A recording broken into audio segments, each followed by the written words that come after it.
Olá, terceiro ano, sejam bem-vindos a mais uma aula, espero que todos estejam bem.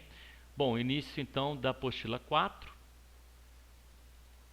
Vamos lá, aulas, deixa eu só conferir aqui o número de aula 23 e 24.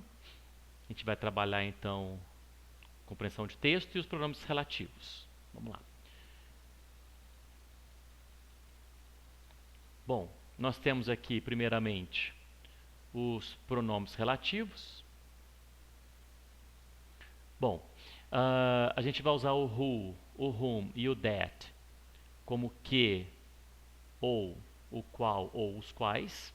Então, percebam que nós estamos usando eles como pronomes relativos, não como pronomes interrogativos. Eles não vão estar em perguntas. Pode até estar em perguntas, mas não é o foco aqui. Por exemplo, who, que significa quem. Como pronome relativo, ele passa a significar que. O it, that, usado para coisas, significa que também. O whose passa a significar cujo ou cuja e é utilizado no lugar de um possessivo e sempre depois dele vai ter um substantivo. Temos alguns exemplos aqui, vou trabalhar com vocês esses exemplos. Olha só. The man who is at the door is our math teacher. O homem que está na porta é o nosso professor de matemática. Então, olha só, percebam que aqui poderia ser that, não poderia ser o whom. Olha, é pessoa, o homem. Então, o it está descartado. Quando tiver a função de sujeito, porque olha só, no inglês, sempre o que vem antes do verbo é sujeito. Aqui nós temos is, o verbo. Então, a função dele é de sujeito. The man, ok? Por exemplo, se você esquecesse esse the man aqui, essa parte toda aqui, ó, esquece a parte aqui. Entraria o quê? He is at the door. Ou our math teacher is at the door. Quem é o sujeito nesse caso? Our math teacher is at the door. Se você mudar a frase. Bom, aqui ele fez o quê? The man who is at the door is our math teacher. Então, who ou that. Agora, quando eu tenho a função, aqui nessa aqui, ó, the man at whom you are looking is our math teacher. O homem que você está olhando é o nosso, para quem você está olhando, é o nosso professor de matemática. Aqui apareceu o homem para quem você está olhando, é o nosso professor de matemática. Bom, a função desse whom aqui, olha só, aqui tem o verbo, o sujeito aqui é o you. Então, you are looking, o at vem para cá, you are looking at our math teacher. Então, olha só, a função desse whom é de objeto. Ele entrou no lugar de um him. Por exemplo, quer ver, olha só. Deixa eu colocar um texto aqui e explicar melhor para vocês. Ó. The man is our math teacher. You are looking at him. Bom, o que eu faço agora? Eu vou juntar essas duas frases em uma só. The man who you are looking at is our... Deixa eu colocar uma outra aqui para vocês, quer ver? Olha só. Vou colocar uma outra frase parecida aqui. The man who you are looking at is our math teacher. Bom, percebam que nessas duas frases, aqui eu coloquei, aqui tem o whom e aqui tem o who. Vou explicar por que já. Então, olha só, tinha duas frases. The man is our math teacher, you are looking at him. O homem é o nosso professor de matemática, você está olhando para ele. O homem que você está olhando para é o nosso professor de matemática. Juntou as duas frases, pronome relativo who. Ele entrou no lugar de quem? De um him. Percebam? O him não tem aqui. A função do who foi substituí-lo. Então, a função dele é de objeto. Quando isso acontecer, função de objeto, você pode usar who, whom, that ou omitir. Por exemplo, the man you are looking at is our math teacher. Você pode tirar o who se quiser. The man you are looking at is our math teacher. Perfeitamente correto. Agora, aqui eu sou obrigado a usar o whom Por causa dessa preposição aqui. Look at, olhar para. Quando você traz a preposição para antes, é obrigatoriamente usar o whom. Como eu pus o at aqui, olha só, eu pus o at aqui. The man who you are looking at. Então aqui poderia usar that, who, whom ou vazio. Sem nada. Se a preposição está para cá, é outro assunto.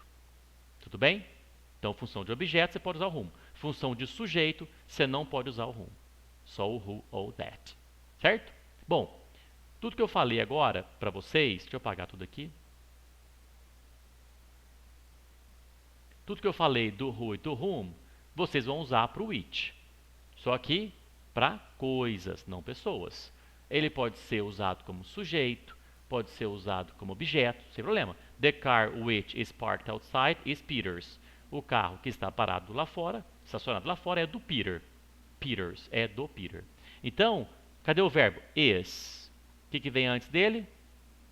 O sujeito. Então, a função do which aqui é de sujeito.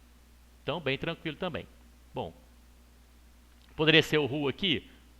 De forma alguma. Por que não? Porque eu estou falando de coisa.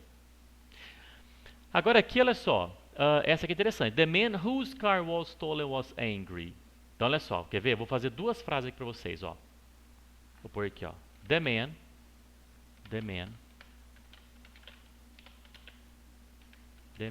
was angry.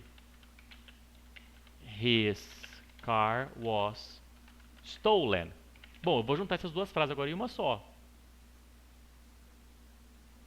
The man, olha só, que interessante. The man whose car was stolen was angry. O whose entrou no lugar de quem? De um his, de um possessivo. E o que eu disse? Depois do whose sempre tem um substantivo. Bom, vocês já aprenderam a usar o whose numa pergunta com o pronome interrogativo. Significa de quem.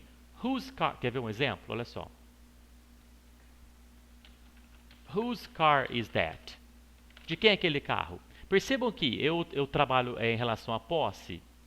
Quando eu trabalho em relação à posse. De quem é aquele carro? Logo depois do whose, nós temos o quê? Um substantivo também. Então aqui manteve. Só que esse whose passou a significar cujo ou cuja.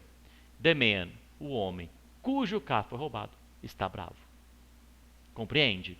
Então entrou no lugar no possessivo e ele precede um substantivo. Bem importante isso. Where is the town whose houses were destroyed by the earthquakes?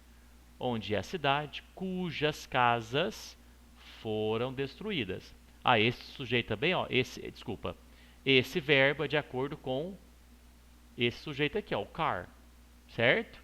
The man whose car was stolen. Se você quiser trocar o whose por um possessivo, his car was stolen. Tá aqui, ó, o carro dele foi roubado. The houses were destroyed. As casas foram destruídas. Cuidado com o verbo também, tá, gente? Muito cuidado com o verbo aí. Tá, vou pagar tudo agora. Aí, deixar limpinho para vocês. Então, essa é a gramática, tá bom? Essa é a gramática. Que vocês vão estar trabalhando as questões. Deixa eu descer mais um pouquinho aqui agora. Meu mouse quebrou aquela bolinha, então eu vou ter que descer por aqui. Bom, vamos lá. Google teaches machines to become more fluent translators. Muito legal esse texto. O Google ensina as máquinas a tornar os tradutores mais fluentes. Então vocês vão ler. Eu não vou descer mais aqui não. Deixa eu só ver um pouquinho aqui. Opa, senão eu já vou dar a resposta para vocês, tá? Deixa eu só voltar aqui. Pera aí, só um minutinho, quer ver? Bom, voltei agora com a visão do aluno, sem as respostas, obviamente. Nós temos essas palavrinhas que estão lá no texto, na página seguinte. Opa, aqui ó, que estão em azul. São as palavrinhas novas. O que está em negrito aqui seria a parte da gramática, que a gente vai estar trabalhando alguns exercícios depois, tranquilamente. Bom, vamos lá então. Tradução primeiro. Opa, tá aqui as palavrinhas, to enable, to pull off, to Colby, certo? E aí, olha só, primeiramente, nós temos, bem tranquilos, ó, na frase thanks to and advance, a expressão thanks to poderia ser substituída, sempre dando sentido por Pensa bem, tá? Ok? Vamos lá. Então eu quero que vocês façam a leitura do texto e trabalhem para mim até aqui, quer ver? Deixa eu chegar aqui, olha, bem tranquilo também. The people, olha lá, ó. Posso usar quem? Quer pegar um riscador aqui, ver, ó? O it já era, não é. Opa, o whom não pode, porque olha lá, ó. The people who were injured in the accident were, tem o verbo aqui. Então tá como sujeito, pode ser who ou that. Olha lá, resposta à letra I. Já faz de cara aí para vocês, tá? Someone stole the watch. Was on my table. Fiquem espertos aí, tá? Não vou falar mais não, senão eu acabo dando resposta a vocês de tudo aí, tá? Bom, faço essa parte também. Isso, vamos parar aqui, ó. Até a 16.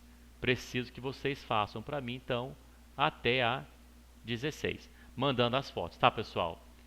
É isso aí. Um abraço e até semana que vem com a correção e também com a próxima aula.